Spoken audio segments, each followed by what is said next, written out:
Hello guys, আসসালামু আলাইকুম সবাইকে। আমরা চলে আসছি নোয়াখালীর বিখ্যাত আক্তার মিয়ার হাটে। এটা আমাদের মাঠা। ও হচ্ছে আজকে আমাদের বাজারের সবচাইতে বড় ক্রেতা।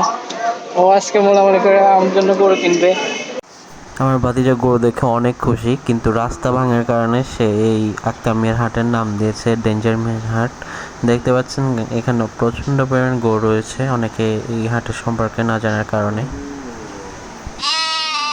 তো আমি আমার ভাতিজা মিলে গরুর বাজারের দিকে হাঁটা ধরলাম। একটা কালো গরু আমাদের পাছায় ষাঁড় গোজানোর ট্রাই করছে, আমরা কোনোভাবে বেঁচে ফিরলাম। এরপরে এই লাল গরুটা দেখলাম, যেটা 1,10,000 টাকা সেল হয়েছে। অনেক বড় গরু আমার কাছে আসলে আমি একটু মাথায় হাত বলাই দিলাম, মাশাআল্লাহ অনেক সুন্দর। দেন এখানে ছাগলও দেখতে পাচ্ছেন, ভেড়াও পেয়ে যাবেন অনেক মোটামুটি রিজনেবল হাদিয়ার ভিতরে। দেন রোহানকে জিজ্ঞেস করলাম কটা গরু কিনবা, শুনেন সে কে বলে তার মুখ থেকেই। 10-12টা তো এক লিস্ট।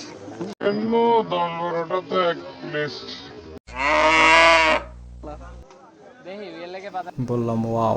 এরপর আমার একজন ভাই এখানে দাঁড়ায় আছে, লাল গরু দেখতেছে, বিচিওয়ালা একটা গরু, যেটা হচ্ছে 1.5 লাখ টাকা দাম চাচ্ছে। মালা টালা পরে আনছে বিয়ে শাদী করানোর জন্য, যাই হোক। তারপর আমার ভাতিজা ভাই সবাই দাঁড়ায় আছে, একটা গরু দেখছে, পছন্দ হয়েছে, মাশাআল্লাহ গরুটা অনেক সুন্দর, যেটা আমরা নেওয়ার প্ল্যান করতেছিলাম।